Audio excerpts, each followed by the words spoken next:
sopir. Pelan-pelan Pak Supir.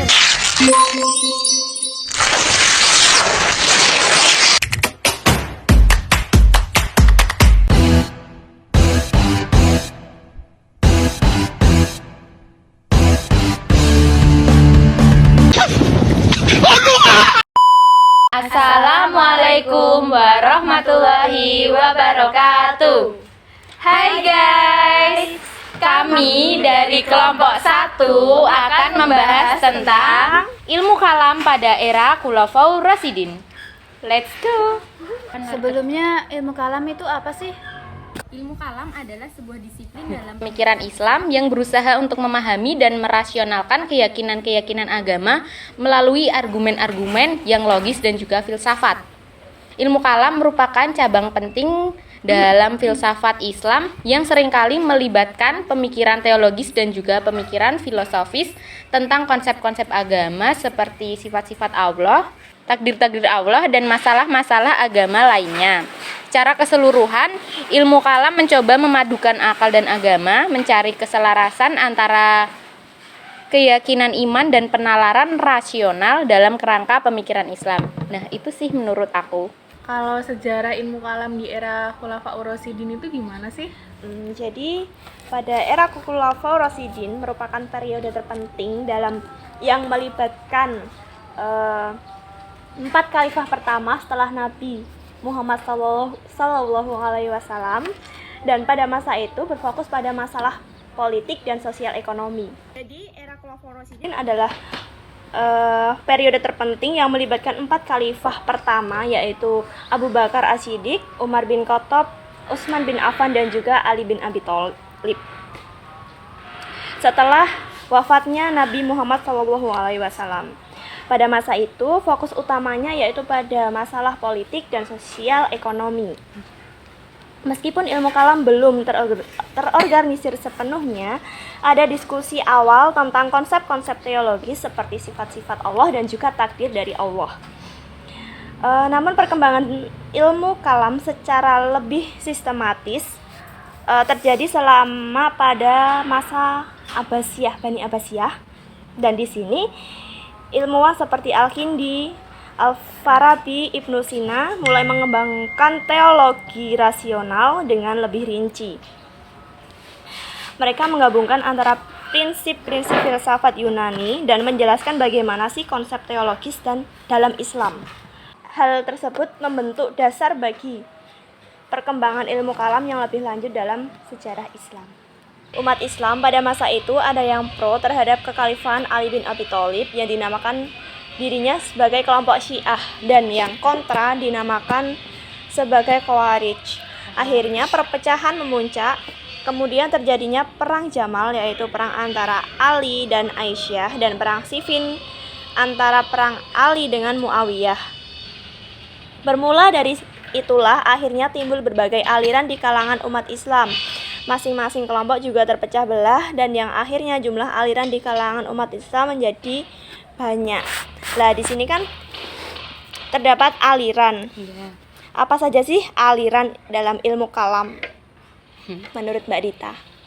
Persoalan yang kamu jelaskan tadi itu menimbulkan 3 aliran ilmu kalam dalam Islam. Yang pertama ada aliran Khawarij yang menyatakan bahwa orang yang memiliki dosa besar atau berdosa besar itu termasuk kaum kafir atau meninggalkan agama Islam. Tegasnya itu murtad. Jadi kaum murtad itu wajib sekali untuk dibunuh. Yang kedua ada aliran Mujriyah atau Murjiah yang menegaskan bahwa orang yang berbuat dosa besar tetap mukmin dan bukan kafir. Adapun soal dosa yang mereka lakukan itu menjadi tanggung jawab mereka. Entah itu diampuni oleh Tuhan ataupun tidak, itu tanggung jawab mereka. Yang ketiga ada aliran Mu'tazilah, yang dimana aliran ini tidak menerima pendapat-pendapat yang sudah saya sebutkan sebelumnya. Jadi bagi mereka itu orang yang berdosa bukanlah kafir dan juga bukan seorang mukmin. Orang yang serupa ini mengambil posisi di antara kedua posisi mukmin dan kafir, yang dalam bahasa Arab terkenal dengan istilah al-manzilah bain al-manzilatain, yang dimana mempunyai arti posisi di antara dua sisi. Nah, tadi kan udah dijelasin sama si Ayu mengenai sejarah ilmu kalam pada era Khulafaur Rasyidin. Nah, sekarang perkembangannya pas era itu tuh seperti apa sih? Pada masa Khulafaur Rasyidin, ilmu kalam ini masih dalam tahap awal perkembangan. Para sahabat Nabi ini, terutama Abu Bakar dan Umar ini, lebih fokus pada penyebaran dan pemeliharaan ajaran Islam daripada mengembangkan ilmu kalam. Ada beberapa isu teologis yang muncul pada masa itu yang kemudian menjadi perdebatan dalam ilmu kalam, yaitu masalah qadar dan takdir. Umar bin Khattab ini memiliki pandangan yang kuat tentang takdir, sementara Ali bin Abi Thalib ini memiliki pandangan yang berbeda. Nah, dari situ menyebabkan perdebatan tentang masalah qadar dan pengaruhnya terhadap kebebasan manusia. Pada masa Khulafaur Rasyidin ada perdebatan tentang sifat-sifat Allah. Beberapa sahabat itu memiliki pandangan yang berbeda tentang bagaimana menggambarkan sifat-sifat Allah, seperti sifatnya yang mencangkup kasih sayang, kemurah hatian, dan keadilan. Meskipun ilmu kalam ini masih dalam tahap awal perkembangannya pada masa Khulafaur Rasyidin, isu-isu teologis yang muncul pada masa itu menjadi dasar bagi perkembangan ilmu kalam yang selanjutnya. Pada masa berikutnya, para ulama muslim kemudian memperdalam dan mengembangkan pemikiran-pemikiran teologis dalam karya-karyanya, sehingga ilmu kalam ini menjadi salah satu cabang penting dalam tradisi intelektual Islam. Kalau perkembangan penting ilmu kalam di era itu seperti apa? Nah, beberapa perkembangan penting dalam ilmu kalam pada masa Khulafaur Rasyidin adalah sebagai berikut. Yang pertama, adanya pertahanan terhadap akidah tauhid. Di sini, para Khulafaur Rasyidin sangat menekankan akidah tauhid dan menentang berbagai macam bentuk syirik. Mereka berusaha menghapuskan praktik-praktik penyekutuan terhadap Allah yang masih ada pada masa jahiliyah. Kemudian yang kedua ada perdebatan dengan golongan Syiah.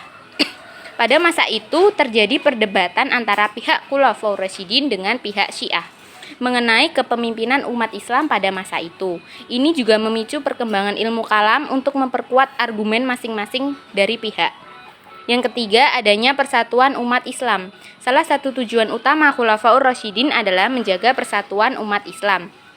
Oleh karena itu, mereka berusaha mengatasi perpecahan dan perbedaan pendapat dengan bermusyawarah dan mendengarkan pendapat dari berbagai kelompok. Dan yang terakhir ada pengembangan ajaran Islam. Pada masa Khulafaur Rasyidin terdapat upaya untuk mengembangkan ajaran Islam melalui penulisan kitab-kitab ilmu agama termasuk ilmu kalam.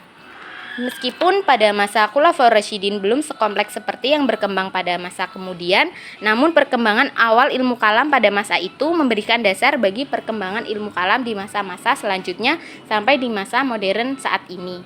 Nah, kan pada masa Khulafaur Rasyidin itu ada berbagai peristiwa-peristiwa penting. Nah, salah satunya kan ada yang namanya Perang Siffin. Nah, menurut Mbak Tia itu Perang Siffin itu seperti apa?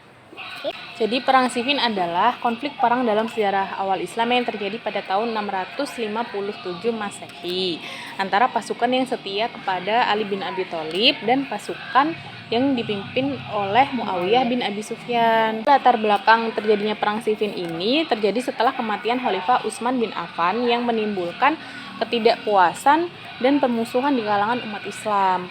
Ali bin Abi Thalib ini kemudian terpilih sebagai khalifah keempat setelah Utsman bin Affan ini meninggal. Tetapi ada kelompok yang memang menuntut keadilan atas kematian Utsman. Pemerintahan Ali itu tidak diterima di Suriah, di mana pihak oposisinya ini dipimpin oleh Muawiyah. Pertempuran Perang Siffin ini dimulai ketika pasukan Ali dan pasukan Muawiyah ini bertemu di dekat sungai Efrat di wilayah Siffin. Konflik ini berlangsung memang cukup lama. Ada usaha penyelesaian damai yang gagal, termasuk upaya mediasi yang dilakukan oleh Amr bin Al-As. Jadi Perang Siffin ini kemudian berakhir tanpa adanya kemenangan yang jelas. Jadi antara Ali dan Muawiyah ini tidak ada kemenangan di antara keduanya. Kemudian muncul kelompok Khawarij yang menentang Ali dan Muawiyah. Ketidakpuasan ini berperan dalam konflik yang terus berlanjut dalam sejarah awal Islam. Jadi Perang Siffin ini merupakan salah satu peristiwa penting yang mempengaruhi perkembangan awal Islam dan mencerminkan ketegangan politik yang kompleks dalam umat Islam awal. Tadi kan aku udah menjelaskan perang Siffin ya. Iya. Terus aku juga baca-baca itu ada juga insiden unta. Nah, insiden unta itu seperti apa? Izin menjawab ya Mbak. Kan gini, perang unta itu merupakan peristiwa kontroversial dalam sejarah awal Islam yang dimana melibatkan konflik antara Khalifah Al-Ma'mun dari Kekhalifahan Abbasiyah dan para ulama Islam, terutama Imam Ahmad Ibnu Hanbal. Peristiwa ini terjadi pada abad ke-9 Masehi dan melibatkan perselisihan teologis. Khalifah Al-Ma'mun menganut paham teologi Mu'tazilah yang lebih rasional. Mu'tazilah mengajarkan bahwa Al-Quran adalah makhluk bukan abadi dan bahwa manusia memiliki kebebasan mutlak dalam tindakan mereka. Al-Ma'mun mencoba memaksa para ulama lain termasuk Imam Ahmad Ibnu Hanbal untuk menerima keyakinan ini. Al-Ma'mun memerintahkan para ulama untuk menerima keyakinan Mu'tazilah atau dihukum. Jadi kalau nggak mau menerima Mu'tazilah maka ulama-ulama tersebut akan dihukum. Imam Ahmad Ibnu Hanbali menolak dan bertahan pada keyakinan Sunni tradisional yang menganggap bahwa Al-Quran abadi dan tidak tercipta. Imam Ahmad mengalami penyiksaan yang begitu pedih dan penjara sebagai akibat dari penolakannya. Insiden unta menciptakan konflik antara kekuasaan politik dan otoritas agama. Imam Ahmad Ibnu Hanbal menjadi tokoh terkemuka dalam Islam Sunni dan pemikiran teologis tradisional. Kebijakan ini akhirnya dicabut setelah kematian Al-Ma'mun. Peristiwa ini mencerminkan hubungan kompleks antara politik dan teologi dalam sejarah awal Islam, serta perjuangan untuk mempertahankan keyakinan agama. Kan tadi aku udah jelasin nih perang unta, terus Mbaknya juga udah jelasin tentang perang Siffin. Nah, selanjutnya kan ada perang tahkim ya yang ketiga. Itu tuh kayak gimana sih? Jadi latar belakang mengenai peristiwa perang tahkim ini adalah perselisihan antara pasukan yang setia kepada Khalifah Ali dan pasukan yang dipimpin oleh Muawiyah. Peristiwa yang melatar belakangi adanya perang tahkim adalah perselisihan antara pasukan yang setia kepada Khalifah Ali dan pasukan yang dipimpin oleh Muawiyah. Setelah pertempuran sengit dan tidak ada penyelesaian yang jelas. Pendukung kedua belah pihak menyadari pentingnya menemukan penyelesaian yang adil dan damai. Akhirnya mereka sepakat untuk mencapai solusi melalui proses tahkim. Dalam proses ini, masing-masing pihak memilih hakim untuk mewakili mereka. Dua hakim terpilih adalah Abu Musa al-Ash'ari dari pihak Ali dan Amr ibnu al-As dari pihak Muawiyah. Proses tahkim dimulai di Dumat al-Jandal dan hasilnya tidak memuaskan kedua belah pihak dan akhirnya hakim mengusulkan agar Ali dan Muawiyah mundur dan umat Islam memilih khalifah baru. Dan kemudian usulan ini mengecewakan pendukung Ali dan memicu konflik keberlanjutan. Hal ini juga memunculkan kelompok Khawarij yang menentang kedua belah pihak. Kemudian peristiwa tahkim ini mencerminkan upaya untuk mencari solusi damai dalam konflik berdarah dalam sejarah awal Islam. Namun kegagalan tahkim membawa konsekuensi keberlanjutan dalam politik dan teologi Islam. Seperti itu. Jadi, kesimpulan dari podcast hari ini adalah ilmu kalam dalam Islam memiliki akar yang dalam masa Khulafaur Rasyidin. Pada awalnya, isu-isu teologis seperti takdir dan sifat-sifat Allah menjadi subjek perdebatan pada masa itu. Khulafaur Rasyidin meskipun lebih fokus pada penyebaran ajaran Islam, juga menghadapi tantangan dalam memahami dan mempertahankan akidah dari berbagai kontroversi. Perkembangan awal ilmu kalam pada masa Khulafaur Rasyidin telah membentuk dasar bagi perkembangan selanjutnya dalam bidang ini.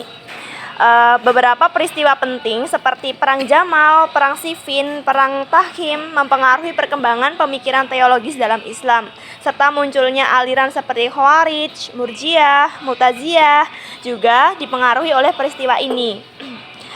Selain itu, kesatuan awal umat Islam di bawah kepemimpinan Nabi Muhammad SAW dan Khulafaur Rasyidin mulai terpecah akibat perdebatan pendapat politik yang kemudian memicu munculnya berbagai aliran dalam ilmu kalam. Dengan demikian, sejarah ilmu kalam dalam Islam tidak hanya mencerminkan perkembangan pemikiran teologis, tetapi juga perkembangan perubahan politik dan sosial dalam masyarakat muslim. Dan akhirnya, ilmu kalam menjadi salah satu cabang ilmu penting dalam tradisi intelektual Islam yang terus berkembang dan mempengaruhi pemikiran keagamaan dan filsafat dalam Islam hingga saat ini. Sekian dari kelompok kami. Terima kasih. Wassalamualaikum warahmatullahi wabarakatuh. See you.